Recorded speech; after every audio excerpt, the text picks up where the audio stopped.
Hello दोस्तों। Hello दोस्तों। Hello दोस्तों, क्या हाल चाल? आई होप तो बढ़िया होंगे, मस्त होंगे, पढ़ रहे होंगे बढ़िया से। आज एक नए टॉपिक को लेकर आ गया हूँ जिसका नाम है अंतर्राष्ट्रीय संख्यांकन पद्धति। अंतर्राष्ट्रीय संख्यांकन पद्धति। अंतर्राष्ट्रीय संख्यांकन पद्धति के बारे में हम लोग को पहले पता होगा थोड़ा थोड़ा, जैसे कि मतलब उसमें मिलियन आता है, बिलियन आता है, ट्रिलियन आता है, ये सब होता है। तो उसमें उसके बारे में आज हम लोग चर्चा करने वाले हैं, ठीक है।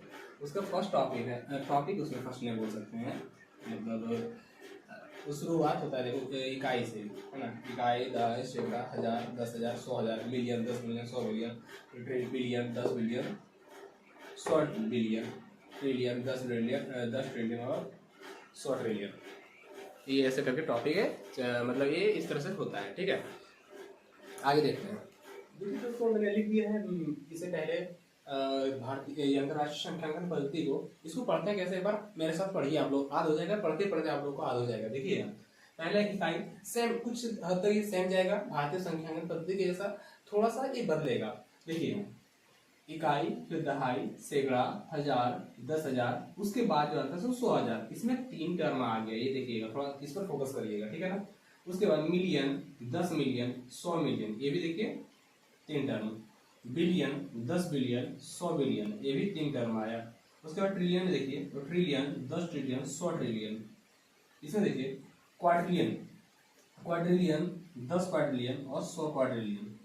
उसके बाद आता है क्विंटिलियन। तो इतना मतलब आगे जाने की आवश्यकता नहीं है, बट इतना कम से कम मिलियन, 10 मिलियन और मिलियन, बिलियन और ट्रिलियन, तो इतना याद रखिएगा, उतना ही काफी है, ठीक है ना। देखिए ये जो है आपका, ये तो सेम रहेगा भारतीय संख्यांकन पद्धति जैसा कि इकाई, दहाई, सैकड़ा। उसके बाद देखिए 1000, 10,000 और 100,000, ये आपका 1000 में आ रहा है, यानी कि 1000 में आ रहा है, ठीक है ना। 1000 मिलियन में, ये मिलियन है ना। मिलियन के बाद ये हो गया आपका बिलियन में, बिलियन के बाद ट्रिलियन, ऐसे करके सारा चलता रहेगा, ठीक है ना। तो ये याद रखिएगा कि देखिए 1000 में 3 टर्म, मिलियन में 3 टर्म और बिलियन में 3 टर्म, और इसी तरह से ट्रिलियन में, क्वाड्रिलियन में और क्विंटिलियन में, ऐसे ऐसे 3 टर्म चलते जाएगा, ठीक है। इसी कारण से जब इसमें लिखते हैं ना हम लोग कोई संख्या, ले लेता हूं मैं, कोई भी संख्या में लिख रहा हूं खुद से। अब देखिए इतने बड़ी संख्या को मैं क्या पढ़ूं, ठीक है। तो सबसे पहली बात तो इसमें 3 अंक पर कोमा लगाया जाता है, और भारतीय संख्यांकन पद्धति में क्या होता है, पहले 3 अंक पर कोमा लगाया जाता है, उसके बाद 2-2 अंक पर कोमा लगाया जाता है। देखिए ये 3 अंक है, इसमें कोमा लग गया, फिर 3 अंक, उसमें कोमा लगेगा, फिर से 3 अंक, फिर कोमा लगेगा, फिर से 3 अंक, फिर कोमा लगेगा, फिर से 3 अंक, फिर कोमा लगेगा, ठीक है। अब ध्यान देना है, ये आपका जाएगा 100 में जाएगा, ये तो कंफर्म है। ये आपका जाएगा 100 हजार में जाएगा, ये आपका जाएगा 100 मिलियन में जाएगा, ठीक है ना। ये आपका मिलियन में आ जाएगा, 1000 के बाद मिलियन आता है, मिलियन के बाद ये आपका बिलियन में जाएगा, ठीक है ना। ये देखिए बिलियन में इतना, ये बिलियन में जाएगा। उसके बाद ये जो आपका आएगा 100 ट्रिलियन में आएगा, और ये आपका आएगा 100 क्वाड्रिलियन में आएगा, ठीक है ना, क्वाड्रिलियन। तो क्या लिख सकते हैं इसको, तो 3 क्वाड्रिलियन, क्या लिखेंगे हम लोग, 3 क्वाड्रिलियन,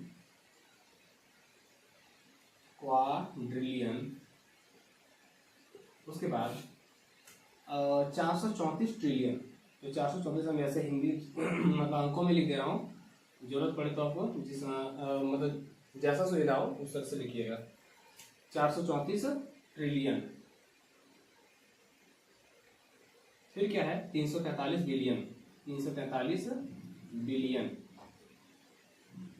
उसके बाद क्या है, 163 मिलियन, 163 मिलियन। फिर क्या है, 143, 193,000, 193,000, और फिर है 633। ये आपका इस तरह से लिखा है, ठीक है। तो इससे आप चाहें तो बहुत सारी संख्या को लिख सकते हैं, ठीक है। खुद से उदाहरण मैं दे रहा हूँ, आप लोग लिखने का प्रयास कीजिएगा। ये हो गया, ये दोनों आप लोग कमेंट में बताइएगा, ठीक है। तब तक के लिए धन्यवाद, पढ़ते रहिए।